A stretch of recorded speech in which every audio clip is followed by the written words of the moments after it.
Од Скопје до Прилеп за 1 час. Од денеска се вози по целата делница од новиот експресен пат Градско Прилеп. Пуштени се последните 10 километри од Дреново до Фариш, кои поради тешкиот терен, без малку една деценија им правеа проблеми на градежниците и на властите. Делницата поминува низ Дреновската клисура, која мораше да биде пробиена и да заврши со тунели, преку кој се спојува со стариот експресен пат кон Плетвар. Колку е опасен овој терен, сликовито објасни првиот човек на државни патишта Коце Трајановски. Ово е еден од најопасните патишта во Република Македонија, бидејќи поминува низ Дреновската клисура. Опасен бил и во турско време, и затоа тука загинал и војводата Перетош.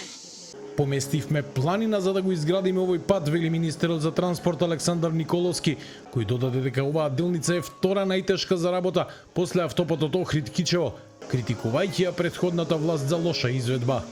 Замислете, владата претходно не помислила дека ако цела не карпа, туку планина виси над патот, дека е возможно можеби во дадени временски услови, не да е Боже истата да се сруши и на патот. И затоа на крајот на минатата година, заедно со премиерот, донесовме одлука да се реши тој проблем и еве го денес решен. Ќе можете да го извозите овој пат и позади овие тунели да видите дека веќе таа планина не постои. Реагираше СДСМ. Од најголемата опозицијска партија тврдат дека овој патен правец долг 10,2 километри и вреден над 33 милиони евра е еден од најсложените проекти на оваа траса, со изградба на 2 тунели, 21 мост, виадукт, галерија и други клучни конструкции, сите завршени со над 90% во мандатот на СДСМ.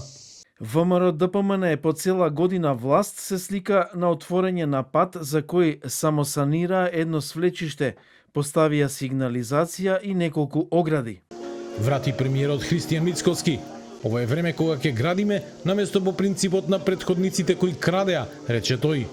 Овој пат, Фариш-Дреново, не е само обичен пат, туку тој е и порака. Порака дека можеме поинаку. Порака дека ако се сака, се може. И доказ дека Македонија нема да биде вечно во застој како што беше изминатите 7 години. Новиот експресен пат кој почнува веднаш по наплатната рампа кај Градско и се спојува со делот кон Плетвар на кој почнува третата лента е долг околу 40 километри. Изградбата ја финансираше Европската банка за обнова и развој.